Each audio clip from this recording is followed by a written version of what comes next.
Welcome to Sleepy, where we listen, we relax, and we get sleepy. Thanks so much for tuning in. Let's start tonight's story. Dreams of music at the castle. Snow fell like powdered sugar from the heavens, coating the world in a blanket of white. The air was sharp with the chill of early winter, crisp enough to sting the nose, but soft enough to invite the warmth of scarves and coats. Across the vast grounds of the royal estate, silence reigned except for the muffled crunch of hooves and the rhythmic squeak of carriage wheels. Pressing into the snow-packed road, the castle loomed ahead, a towering fortress of pale stone, its many turrets crowned with icy caps that glistened faintly beneath the fading afternoon light. Inside the carriage, Princess Leia sat quietly, her gloved hands folded on her lap. She had been traveling for hours, and although she was weary, her dark eyes gleamed with anticipation. This was her favorite season, the time when the castle came alive with preparations for the winter solstice celebrations.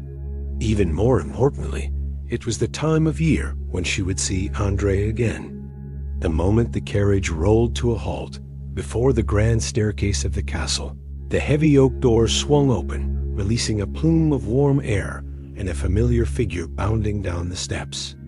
Leia. Prince Andre's voice rang out over the courtyard, warm enough to melt the frost. He grinned as he approached, his boots kicking up snow. The cold pinked his cheeks, but his blue eyes shone brightly, and Leia felt a sudden rush of relief at seeing him. She accepted his hand as she stepped down from the carriage, the hem of her teal gown brushing the cobblestones. "Andre," she said with a smile. "I was starting to think the roads would never end." He laughed, linking his arm with hers. "And yet you're here, just in time. Come on, let's get you inside before you freeze solid." The two hurried through the courtyard, boots crunching on the stone path. Inside, the castle glowed with firelight. Candles flickered in every hallway, casting dancing shadows across tapestries and portraits of ancestors long gone. The scent of pine needles and beeswax polish filled the air, mixed with the faint aroma of bread baking somewhere in the depths of the kitchens. Andre walked her to the suite of rooms that had been hers since she was a child, smiling when he saw her pause in the doorway. "Still the same," he said. "Almost," she murmured, stepping inside. The chamber had indeed been cared for, as though she had never left. The massive four-poster bed stood waiting, piled high with embroidered cushions.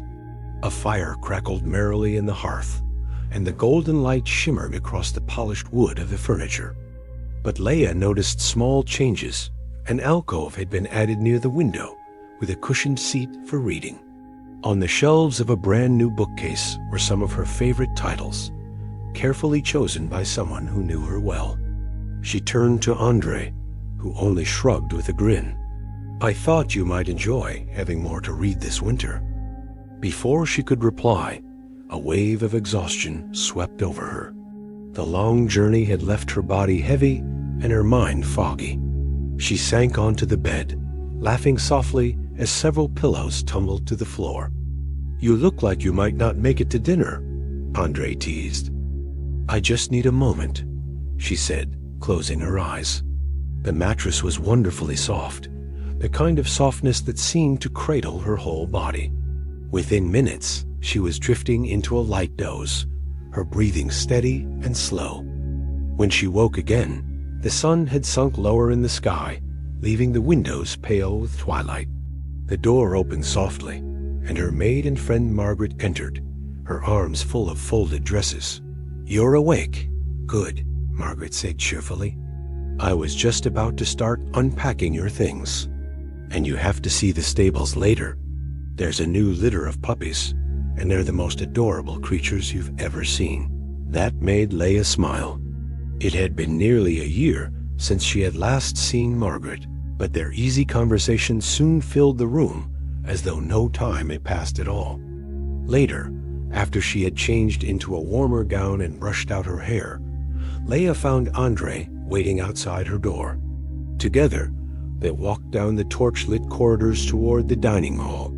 They passed suits of armor, statues of forgotten heroes, and great arched windows that looked out over the snowy courtyards. By the time they reached the massive hall, the smells of roasted meats, stewed vegetables, and spiced wine greeted them.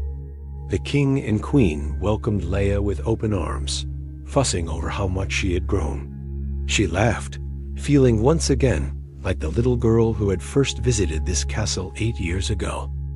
Dinner was a lively affair. Golden candlesticks lined the table, each flame casting a pool of light on the polished wood. The hall was warm with laughter, the clinking of goblets, and the shuffle of servants moving swiftly between courses. It was during this dinner, just as the goblets were raised in a toast, that something remarkable happened. The sound of crystal striking crystal rang through the hall, producing a pure, bell-like tone that seemed to hang in the air longer than it should have. Andre and Leia looked at one another, eyes alight with the same unspoken thought.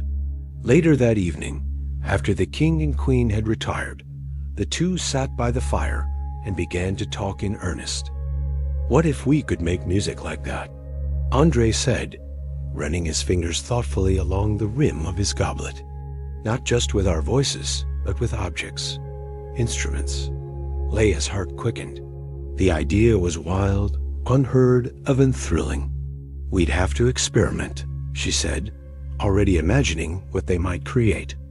And so the next day, they began. Andre led the way to the stables, where he retrieved a hunting bow. As he plucked the taut string, a single note vibrated through the air. "Hear that?" he said, grinning. "Music."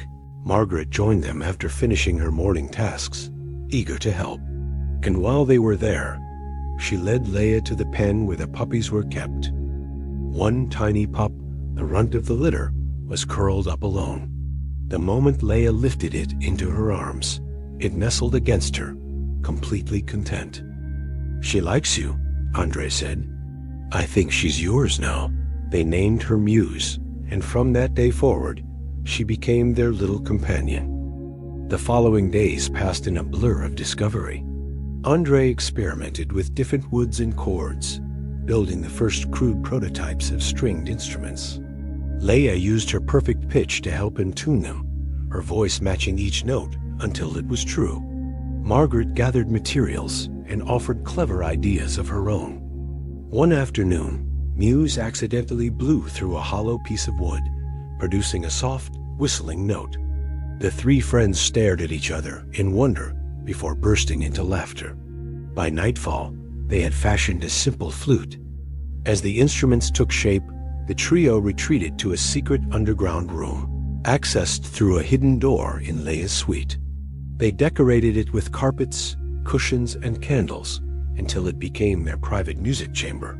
Every evening they gathered there, Muse curled on a blanket by the fire, as they practiced until their fingers ached and their voices were hoarse. The days grew colder, the snow deeper, but the warmth inside that secret room grew brighter with each passing hour. The instruments became more refined. Andre's lyre with its 7 strings could sing as softly as falling snow or as brightly as a cascade of stars. Leia's flute shrilled like birdsong, while Margaret's pan flute produced a chorus of notes that blended like wind through trees. At last, the winter solstice arrived. The great hall was transformed into a wonderland. Evergreen boughs hung from every beam, wreaths framed the windows, and hundreds of candles lit the space with a golden glow. Guests in furs and velvets filled the hall, their laughter mingling with the crackle of the fire. When the moment came, Andre, Leia, and Margaret stepped onto the raised platform near the throne. The room fell silent.